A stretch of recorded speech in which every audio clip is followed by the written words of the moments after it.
bonsoir à tous. Bienvenue à l'espace culturel René Honory de Loudun.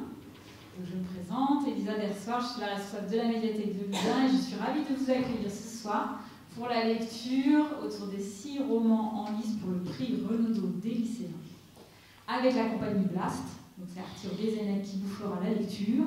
Et cette année, nous avons également la chance d'avoir avec nous les élèves du lycée Guy Chauvet, de la section CAV du lycée Guy Chauvet, qui est en train de réaliser une captation de la soirée.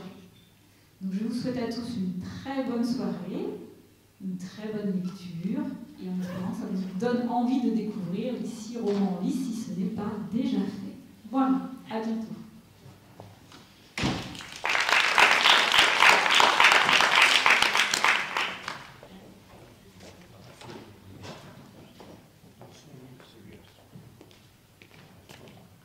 On commence avec Les Envolées d'Étienne Kern. Tu y crois. Tu crois en cette chose dans ton dos qui, 10, 20, 30 minutes plus tard, ne s'ouvrira pas. Au fond, vous y croyez tous. Non pas à ton parachute, mais à la gloire, à la nation, au progrès, à l'idée même d'un avenir. Vos avions ne vous disent pas la peur, la bombe en plein vol, les prises d'otages, le World Trade Center, les disparitions au-dessus de l'océan, l'empreinte carbone, l'imminence du désastre. Votre monde paraît plus simple, mieux dessiné que le nôtre. Dans les cafés, dans la rue, dans les écoles, vous parlez du prix des céréales, de l'Empire de Chine, de la conquête du pôle Sud. Vous ne voyez pas cette guerre qui vient et qui va vous balayer. Vous ne savez pas que les civilisations sont mortelles. Tu n'es pas seul sur cette rambarde, à 57 mètres du sol. Avec vos moustaches, vos bérets, vos ombrelles et vos beaux chapeaux, vous y êtes tous penchés au-dessus du même gouffre.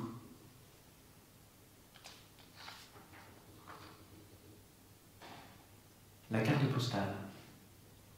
Anne Berest.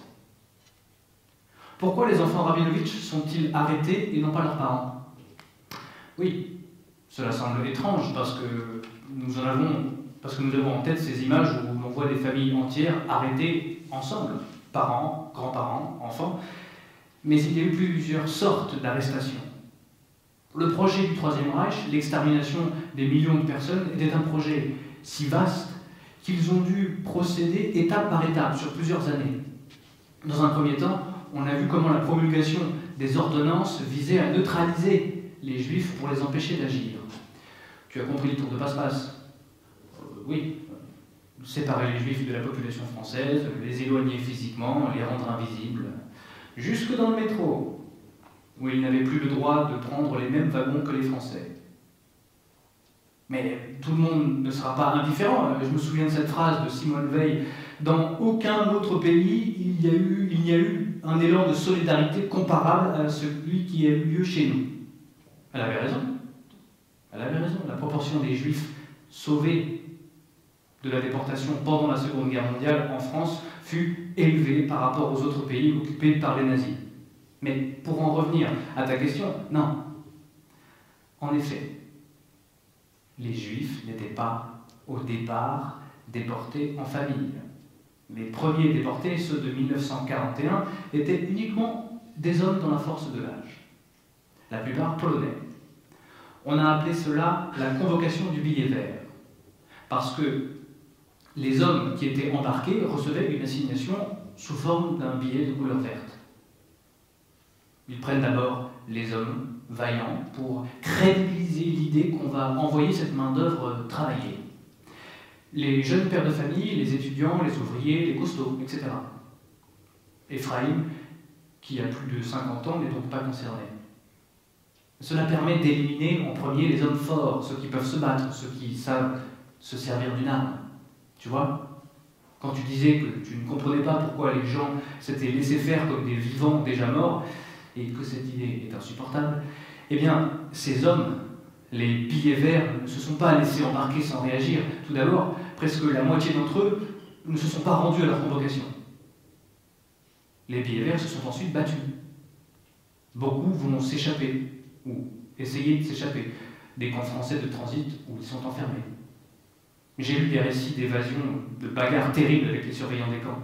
Sur les 3700 billets verts arrêtés, presque 800 ont réussi à s'échapper, même si la plupart ont été arrêtés de nouveau.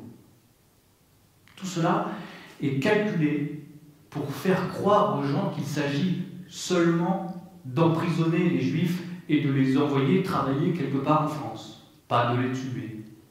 En gros, on les associe à des prisonniers de guerre.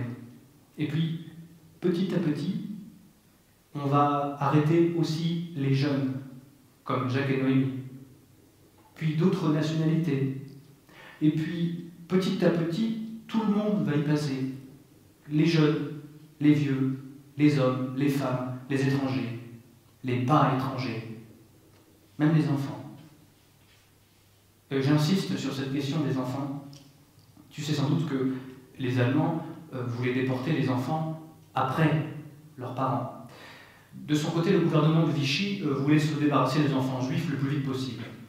L'administration française a exprimé à l'administration allemande le souhait de voir les convois à destination du Reich inclure également les enfants. C'est écrit noir sur blanc.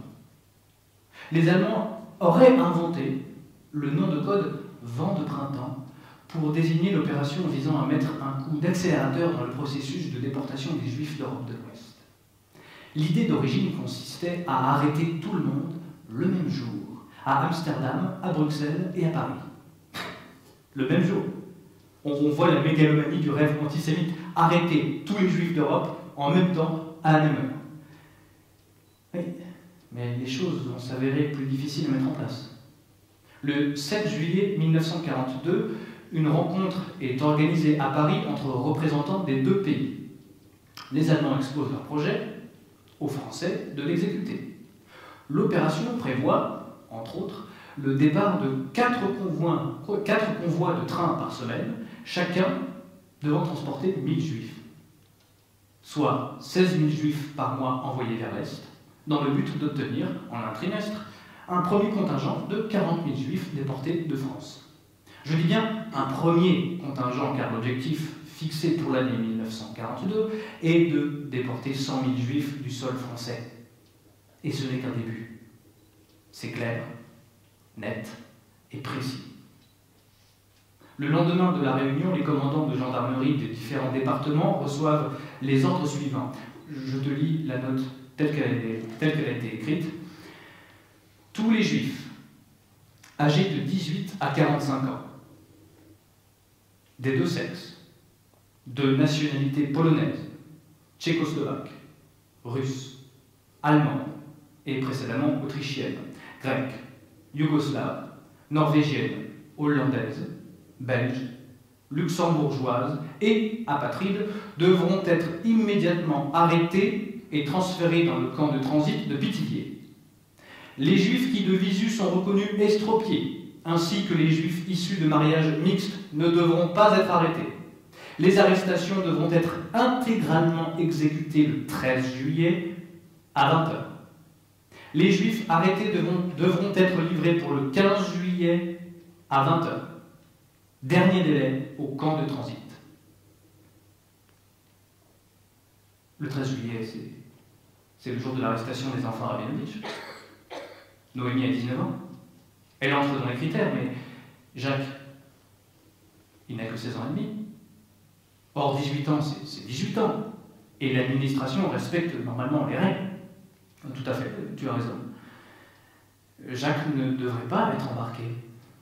Mais l'État français a un problème. Dans certains départements, le nombre de juifs disponibles pour la déportation n'atteint pas les objectifs de rentabilité demandés par les Allemands. Tu te souviens de ce que j'ai dit ? 1000 juifs par convoi, 4 convois par semaine, etc. L'ordre officieux est donc donné que les limites d'âge des juifs arrêtés soient élargies à 16 ans. Je pense que c'est pour ça que Jacques se retrouve sur la liste.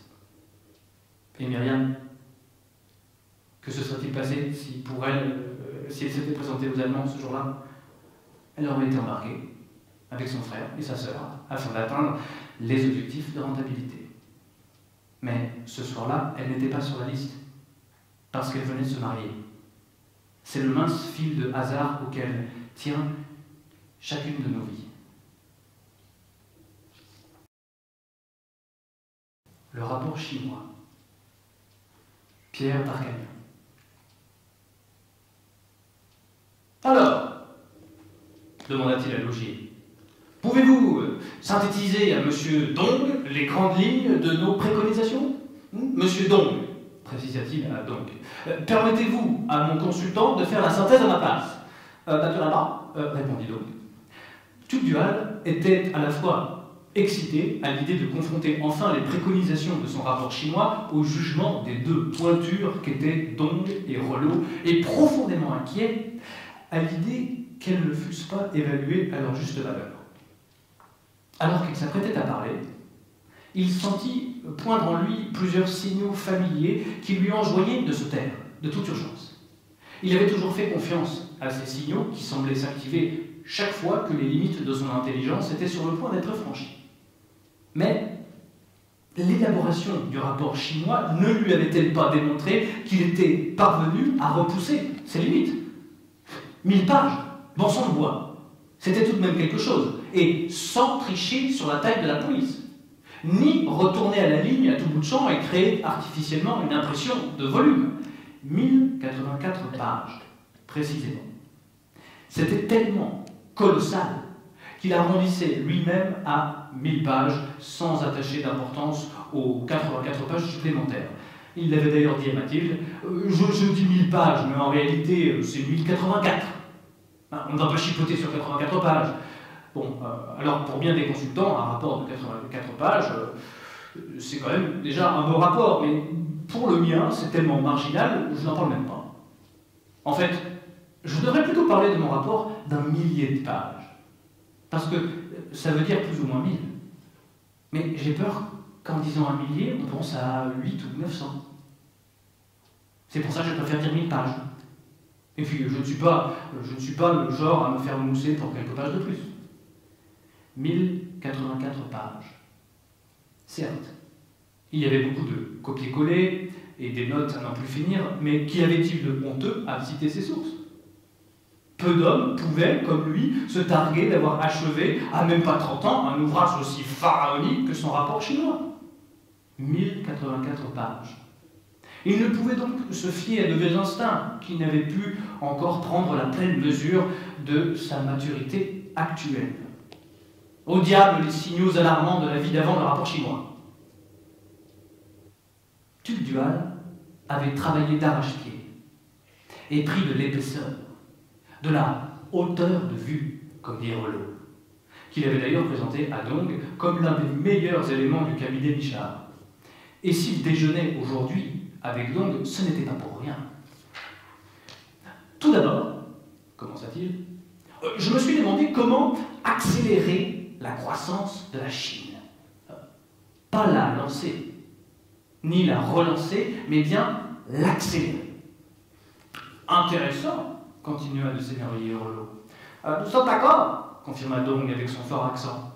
Voilà une idée forte, alors comment accélérer cette croissance? Des solutions, hein, des solutions, que diable, des solutions, pesta Rollo. Eh bien, j'y arrive. L'idée va sans doute vous paraître un peu folle, précisa Laugier en mimant des guillemets avec ses doigts.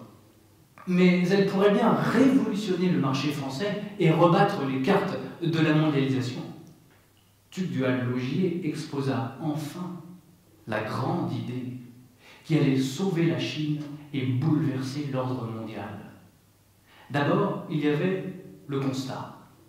Le commerce du textile, de l'électronique ou de la restauration asiatique n'aurait jamais le même impact dans la société française que les commerces traditionnels purement nationaux. Les Français étaient chauvins, c'était connu. « Cocorico !» se sentait-il même autorisé à scander avant de retrouver son sérieux devant l'impassibilité de ses interlocuteurs. Or, le Français moyen tenait à son camembert, son pinard et sa baguette de pain. C'était une vérité éternelle, et quiconque voulait conquérir la France devait conquérir la baguette. La formule était décidément très bonne. L'avenir de la Chine passait en vérité par la production de mini-croissants, de mini-pains au chocolat, qu'il fallait vendre peu cher, mais en grande quantité. La recette pouvait sembler classique, et c'était encore dans les vieux pots qu'on faisait la meilleure confiture. La boulangerie était une spécificité culturelle française, certes, mais rien n'interdisait à un étranger d'en reprendre la tradition à sa sauce. Il convenait de penser la tradition française avec un cerveau chinois. Tugdual met là, dans ses déblatérations, un rapport de l'ONU, des courbes de croissance démographique, des prévisions économiques de son propre retour d'expérience du 13e arrondissement, faisant de ses balades d'Ivry le contrepoids légitime des arguments d'experts tirés d'un demi-siècle de géopolitique mondiale. Lorsqu'il estima que son allocution avait suffisamment époustouflé son auditoire, il chercha à l'achever de la plus belle des manières. Après réflexion, il opta pour l'un des slogans qui ferait date dans l'esprit de Dong et du peuple chinois. Mon idée, finalement, est simple et se résume en peu de mots. Tugdual Logier laissa sa phrase en suspens pour mieux recueillir l'attention. Il observa tour à tour Relot, puis Dong, en espérant puiser dans le visage du premier le courage de s'adresser frontalement au second. La Chine conquérera le marché français par la baguette ou ne la conquérera pas.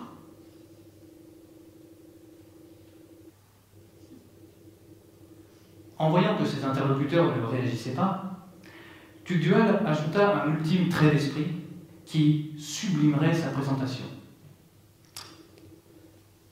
Vous avez inventé les baguettes, réinventez la baguette. Enfin, il s'adossa à sa chaise, sans rien trahir de sa satisfaction, attendant patiemment que l'onde de son génie atteignît le cortex de ses interlocuteurs dans une déflagration d'enthousiasme.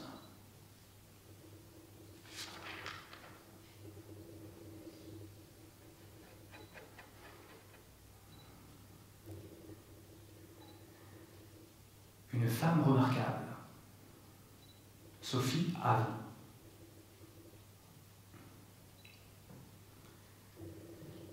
La nuit est tombée depuis 2 bonnes heures. Irène Peretti a allumé des chandeliers dans les 2 salons qui encadrent la salle à manger, ainsi que dans la bibliothèque, où va se dérouler la séance. La présence des livres favorise le confort des esprits, a prévenu le guide qui distribue les places autour d'une table marquetée. Les bougies ont répandu une odeur de cire et les flammes jettent sur les visages des ombres indisciplinées. Mime remarque le miroir de la pièce recouvert d'un linge noir. Philippe Verdaillan édicte quelques règles essentielles. C'est Germaine qui parlera, une fois que j'aurai fait venir l'esprit. Personne d'autre n'intervient. Irène est chargée de la retranscription. Nous poserons nos mains sur la table, sans peser dessus.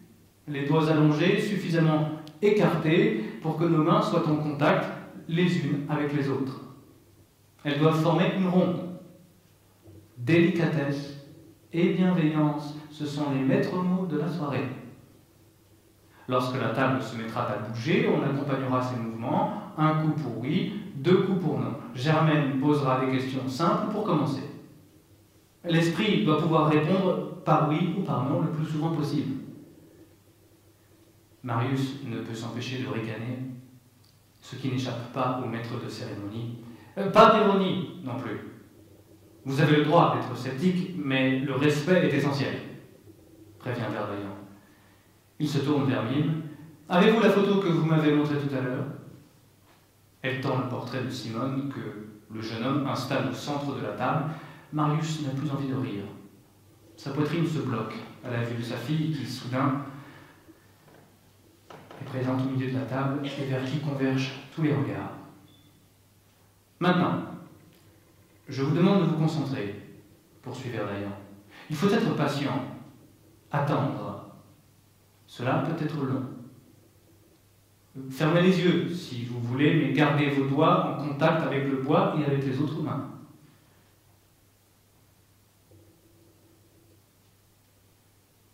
Irène a laissé brûler 3 bougies dont la lumière s'affole au moindre souffle. Au bout de quelques minutes, les flamèches s'allongent, comme si elles étaient aspirées par le haut, tandis que la table se soulève à peine. Marius ne saurait dire à quel moment il a senti sous sa main un déplacement. Mais en effet, quelque chose se passe. Philippe Verdaillan s'adresse à l'esprit. « Es-tu là? As-tu quelque chose à nous dire ?» La table gigote avant de se stabiliser. Le médium relance le dialogue. « Es-tu Simone ?»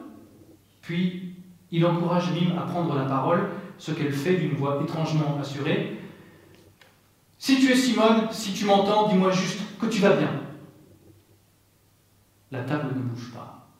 « Dis-moi si tu es heureuse, où que tu sois. » répète-t-elle. Les invités suspendent leur respiration. Mime pose de nouveau la question. Mais rien. Philippe confirme que de très jeunes défunts ont parfois du mal à parler.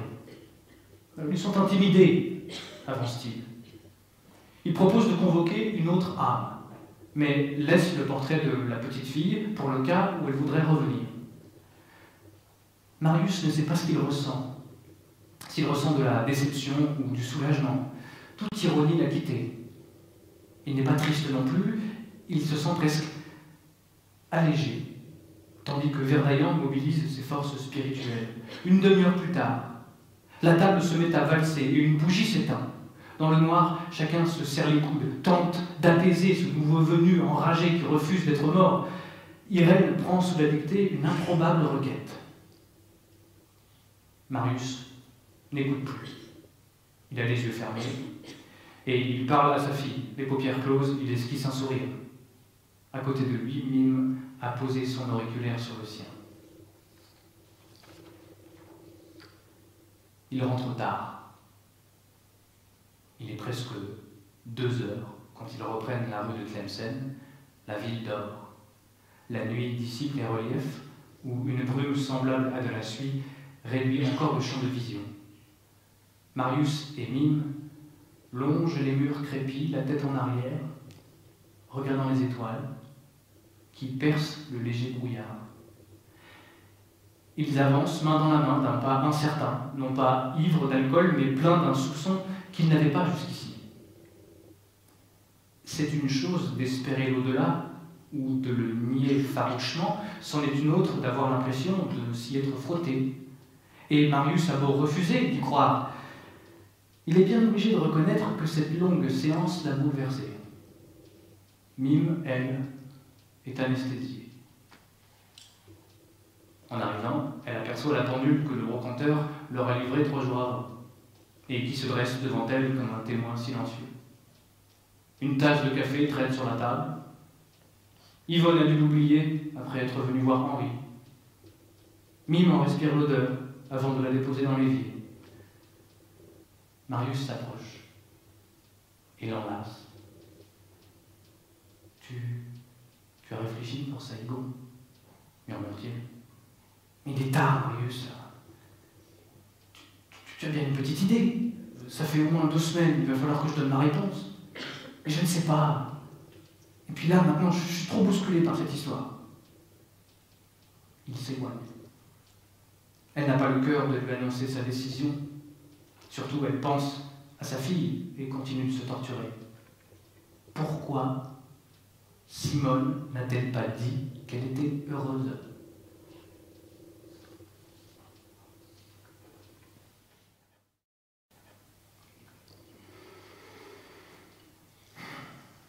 Premier sang.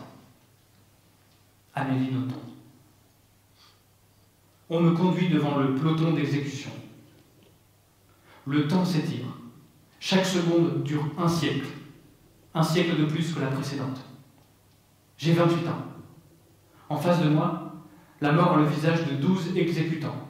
L'usage veut que parmi les armes distribuées, l'une soit chargée à blanc. Ainsi, Chacun peut se croire innocent du meurtre qui va être perpétré. Je doute que cette tradition ait été respectée. Aujourd'hui, aucun de ces hommes ne semble avoir besoin d'une possibilité d'innocence. Il y a une vingtaine de minutes, quand j'ai entendu crier mon nom, j'ai su aussitôt ce que ça voulait dire. Et je jure que j'ai soupiré de soulagement. Puisqu'on allait me tuer, il ne me serait plus nécessaire que je parle. Cela fait 4 mois que je négocie notre survie, 4 mois que je me lance dans des palabres interminables afin d'ajourner notre assassinat. Qui va défendre les otages à présent? Je l'ignore. Et cela m'angoisse. Mais une part de moi est réconfortée. Je vais enfin pouvoir me taire. Dans le véhicule qui m'emmenait au monument, j'ai regardé le monde. J'ai commencé à apercevoir de sa beauté. Dommage d'avoir acquitté cette splendeur. Dommage surtout d'avoir mis 28 années d'existence à y être à ce point sensible. On m'a jeté hors du camion et le contact avec la terre m'a enchanté. Ce sol, si accueillant et tendre comme je l'aime, mais quelle planète charmante! Il me semble que je pourrais l'apprécier tellement plus, là aussi. Il est un peu tard. Pour un peu, je me réjouirai à l'idée que mon cadavre y soit abandonné, sans sépulture, dans quelques minutes. Il est midi. Le soleil dessine une lumière intransigeante. L'air distille des odeurs affolantes de végétation. Je suis jeune, en pleine santé. C'est trop bête de mourir, pas maintenant. Surtout, ne pas prononcer de paroles historiques. Je rêve de silence. Le bruit des détonations qui vont me massacrer déplaira à mes oreilles. Dire que j'ai envié à Dostoïevski l'expérience du peloton d'exécution, à mon tour d'éprouver cette révolte de mon être intime. Non! Je refuse l'injustice de ma mort. Je demande un instant de plus. Chaque moment est si fort. Rien que de savourer l'écoulement des secondes suffit à ma transe. Les 12 hommes me mettent en joue. Est-ce que je vois ma vie défiler devant moi? La seule chose que je ressens est une révolution extraordinaire. Je suis vivant. Chaque moment est sécable à l'infini. La mort ne pourra pas me rejoindre. Je plonge dans le noyau dur du présent.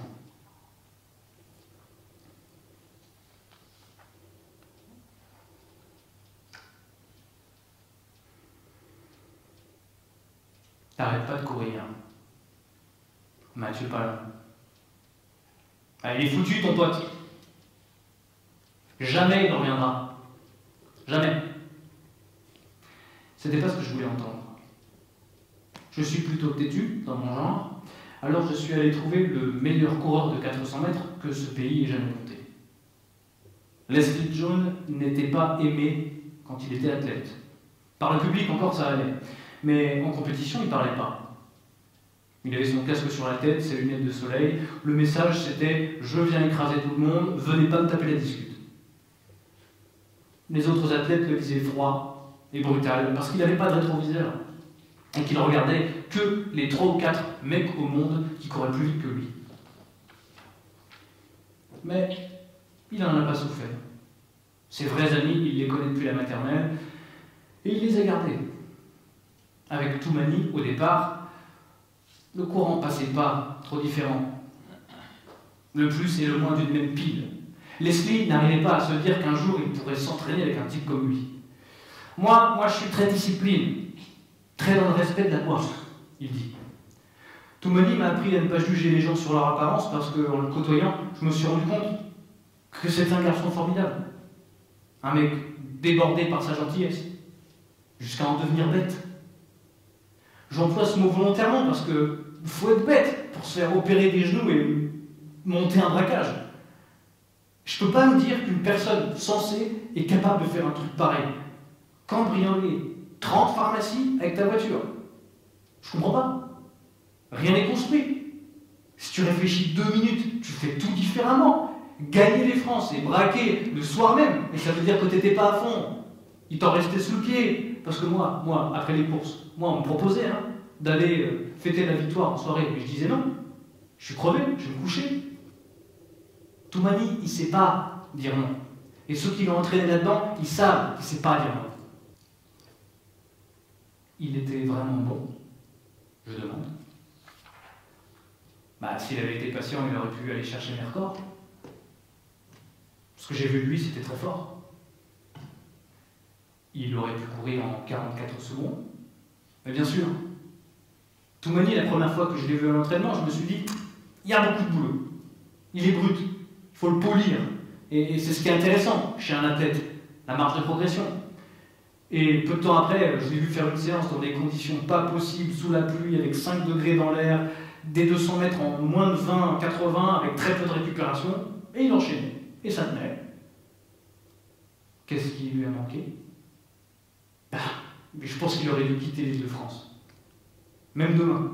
Il sort, il doit fuir la région parisienne, parce qu'il croisera toujours un mec dans la rue, au supermarché, qui aura la bonne idée de lui remettre le pied à l'étrier. Je connais ça, moi j'ai grandi dans un quartier. Leslie a pris sa retraite quand Toumani entrait en prison. Ça a été un soulagement. Aujourd'hui, on me paierait pour faire un footing, je refuserais. Un jour, Leslie est arrivé à l'entraînement, il a fait sa séance, il est rentré chez lui, il a fait ses bagages, il est monté en voiture, il a roulé droit vers le sud, et une fois lancé sur l'autoroute, il a appelé Patricia pour lui dire « C'est fini, j'ai plus envie ».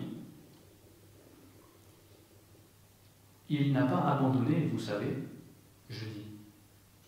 Toumani, il s'entraîne en prison, seul.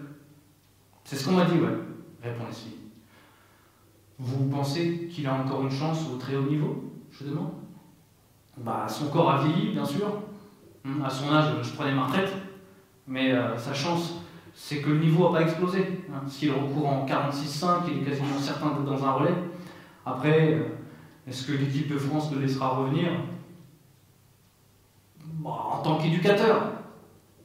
Je pense qu'il a payé, qu'il ne mérite pas une condamnation à vie. Mais s'il était en face de moi, je lui dirais de laisser tomber. Trouve un boulot. Prends soin de ta famille. Tu dois du temps à tes enfants. Et vivre ces moments-là, ce sera toujours plus intéressant que de te tuer sur la piste. Parce que tu ne gagneras jamais ta vie avec l'athlétisme. Ton passé, ça va te desservir. Les partenaires. Les équipementiers, ils investissent dans la jeunesse. Pas sur un mec de 33 ans qui sort de tôle. C'est dur à entendre. Mais c'est la vérité. Et pourtant, j'aimerais le voir courir.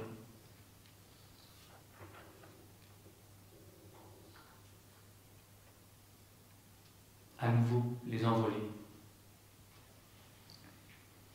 Au début, tu es encore en bas. Derrière toi, des arbres décharnés. Des lampadaires se découpent sur le fond gris. À l'arrière-plan, quelques immeubles dessinent une ligne claire sous le ciel. Les traits de ton visage sont noyés dans l'ombre. Tu décroises les bras et lentement tu commences à tourner sur toi-même.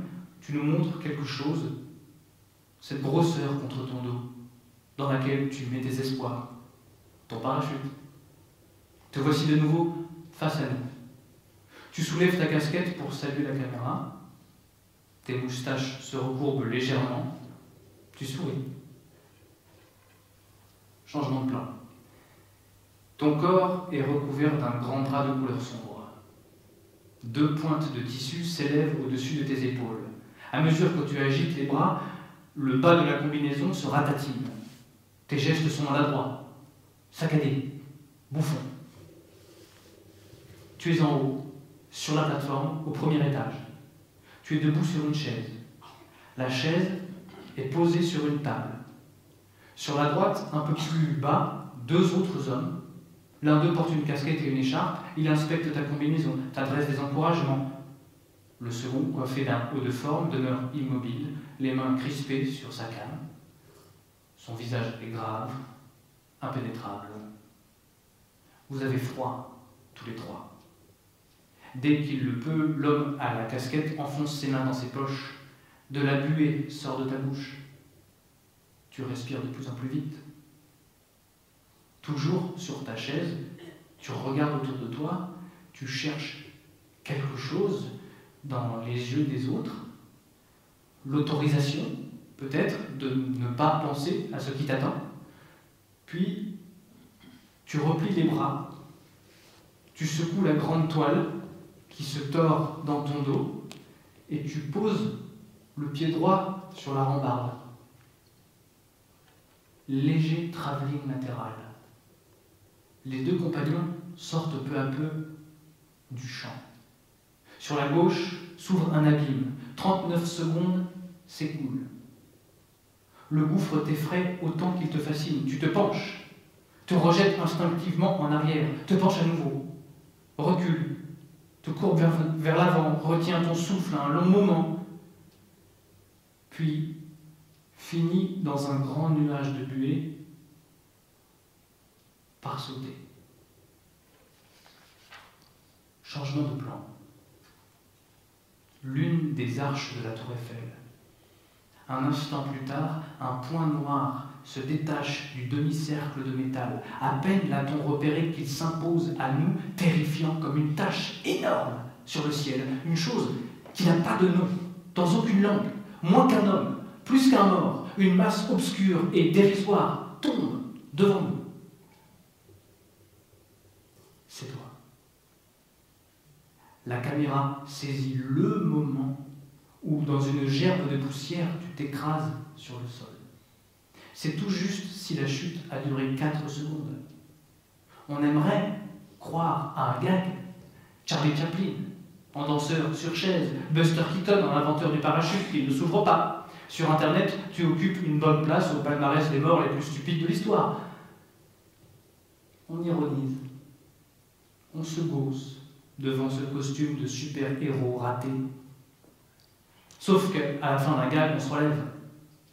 On ne creuse pas un trou de 15 cm dans la pelouse du Champ de Mars.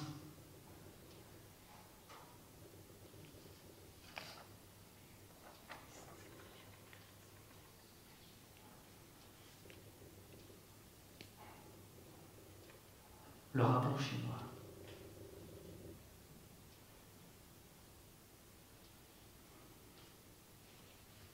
Un expert en opérations financières internationales, inscrit sur la liste de la Cour d'appel de Paris, fut ainsi désigné pour trancher la question du dossier Shinagora.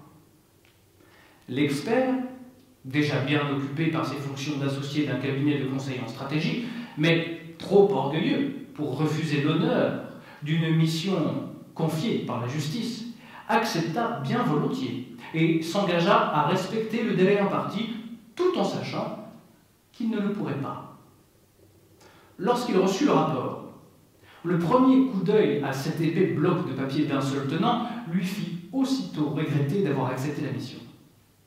Il feuilleta le rapport dans quelques endroits, erra entre l'histoire de la Chine et la recette de la baguette, s'empressa d'en vérifier le nombre de pages, lut 1084 sur la dernière, éprouva une angoisse passagère et referma le rapport, sur le dessus duquel il croisa les bras en se prenant la tête. Grand Dieu! Le soir, épuisé, il alla se coucher tôt sans réussir à trouver le sommeil et traversa les jours suivants dans un nuage de coton, ni vraiment réveillé, ni vraiment endormi. Au bureau, il ne parvenait jamais à se défaire totalement de l'idée que chaque minute qui passait le rapprochait de la date fatidique, s'en voulant de ne pas travailler sur le rapport chinois lorsqu'il travaillait sur le reste, s'en voulant de ne pas travailler sur le reste lorsqu'il pensait au rapport chinois. Bref, s'en voulant de ne pas travailler du tout. En rentrant chez lui, il retrouvait le rapport chinois, autel satanique, dressé sur la table du salon, et s'asseyait en face de lui, la main sur le front, se servait un verre de martini pour se donner du courage et repoussait l'échéance. Enjoignait à sa femme de suivre son émission avec le casque audio, puis ouvrait le rapport à la première page. Mais jamais il ne parvenait à lire une phrase sans oublier la précédente. et encore moins à les relier entre elles. Chez lui, la tentation de l'oisiveté était trop grande. Il gaspillait son temps à surfer sur Internet, le rapport à son côté. Il imagina qu'il l'analyserait mieux à son bureau. À son bureau, il n'avança pas davantage. Et le vendredi soir, il fit faire au rapport le chemin inverse. De retour à son domicile, il se jura qu'il l'étudierait tout le week-end. En vain. Bientôt, le délai de 2 mois arriva à échéance et l'expert demanda à la juge d'instruction de lui consentir un délai supplémentaire, ce que la juge lui accorda volontiers compte tenu de l'ampleur de la tâche. Ce nouveau délai fut parfaitement inutile. Et, voyant la nouvelle échéance se profiler sans jamais parvenir à avancer sa lecture, l'expert se mit à nourrir pour le rapport chinois une haine viscérale et irrationnelle qui le conduisait à le frapper fréquemment avec ses poings ou son front et à cracher autant qu'il le pouvait sur le plastique protecteur de sa page de garde, crachat qu'il essuyait avec sa manche avant de recommencer. Une fois le nouveau délai échu, après 4 mois d'analyse du rapport chinois, l'expert judiciaire eût été bien en peine de dire de quoi il traitait. Et il opta pour le silence radio. Il finit par recevoir un courrier de relance de la juge d'instruction et, honteux comme un petit garçon pris en faute, déploya les grands moyens. Il envoya son épouse passer le week-end à Lyon chez leur fille, éteignit son téléphone, désactiva sa connexion Internet et fit le serment de ne plus s'alimenter avant d'avoir rédigé son rapport d'expertise.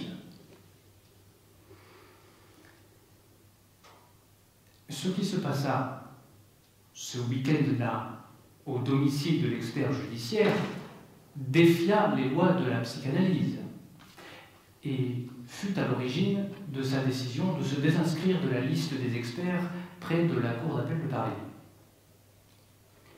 Dans un premier temps, il fit preuve d'une grande concentration, lisant entièrement le propos introductif de l'auteur, disséquant chacune des notes de bas de page et les passages fastidieux, surlignant ce qui lui semblait être des idées fortes.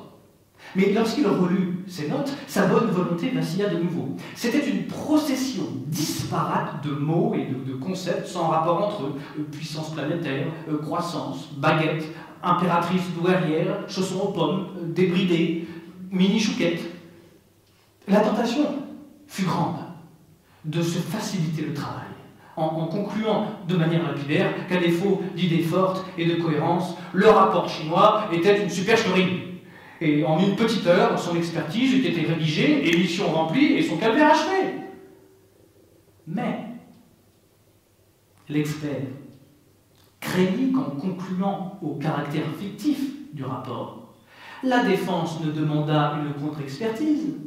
Si un autre expert était désigné et concluait que le rapport chinois n'avait rien de fictif, la paresse dont il avait fait preuve ces 6 derniers mois éclaterait au grand jour, ce qui risquait de mettre à mal sa réputation sur la place de Paris, et puis sa conscience professionnelle l'obligeait à reconnaître qu'il n'avait rien fichu, et il ne souhaitait pas condamner un rapport qu'il n'avait pas étudié. L'expert renonça donc à la solution de facilité et se replongea dans l'analyse du rapport. Rapidement, il eut faim. Et puisqu'il avait fait le serment de ne rien avaler avant d'avoir achevé son expertise et qu'il craignait de céder à la tentation de son réfrigérateur plein, il songea à jeter toutes les provisions à la poubelle.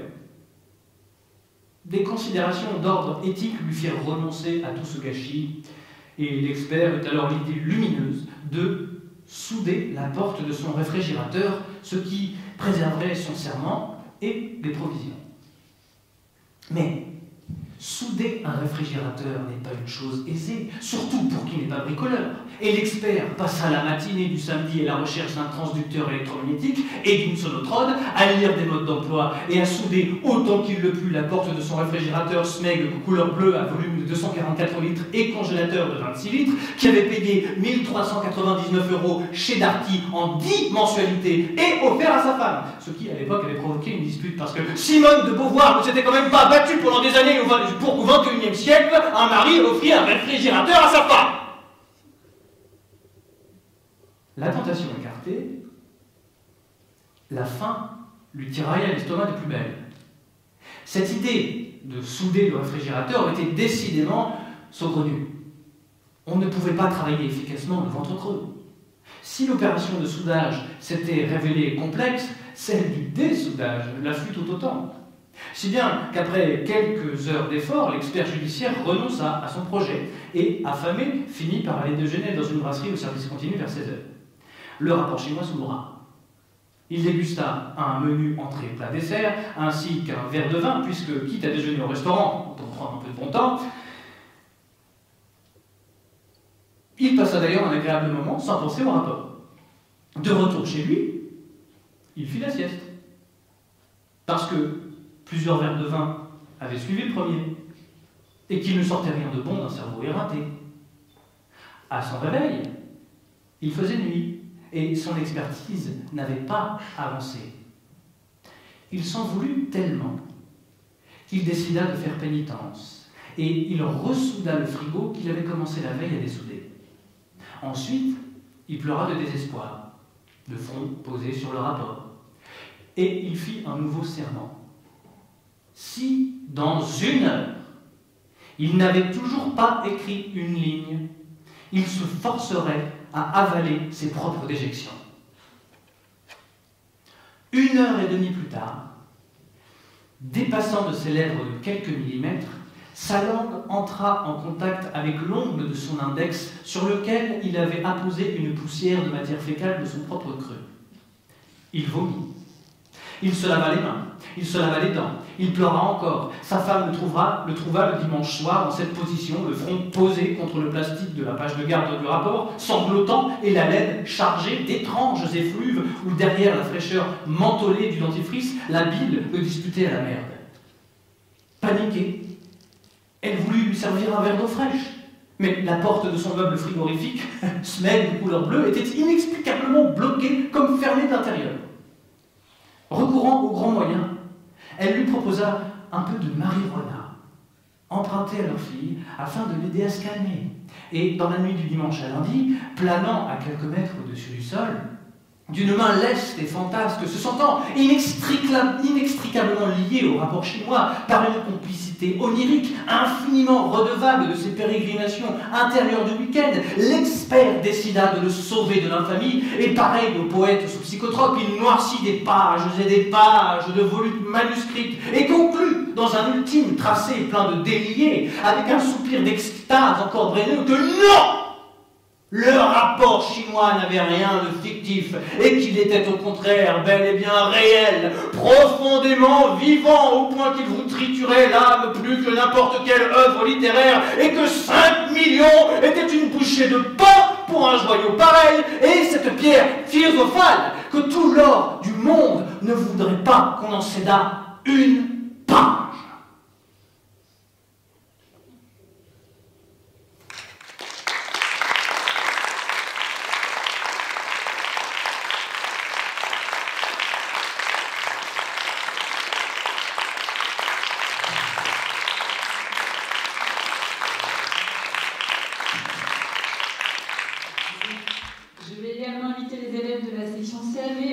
Leur professeur à se joindre au salut et aux applaudissements.